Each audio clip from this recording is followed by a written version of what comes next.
څومره فاتحین کې تیر شوي دي، که هغه چنګیز خان دی، که هلاکو خان دی، که هغه هټلر دی، او که هغه ډیګال دی، که نور څومره تیر شوي دي، د هغې ظلمونه چې تاسو مطالعه کړئ او تاریخ وګورئ، او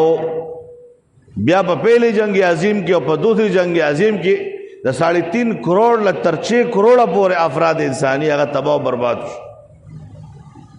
لیکن د حضرت عمر رضی اللہ تعالی عنہ په 22.5 لاکھ مربع میل کې د معصوم د قتل کولو اجازت نه و، د ونې د سوځولو اجازت نه و. او بیا داسې خلیفه وقت چې هغه عبدالرحمن ابن عوف سے وہی ماتے پیرا پیا حضرت عمر سے د شپې راغی ورې وډبو شپه وه زه راووتم حضرت څه دی څوک به دې رالېږلي وو سوال جواب به یې کړی ته په خپله څنګه راغلی شپه ده وی چېرته ته یو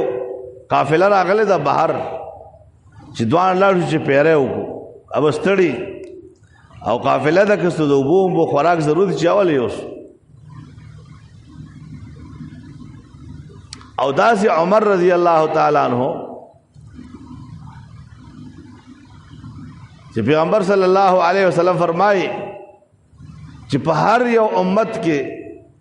داسې کسان تیر شوي دي چې هغه به انبیا نه وو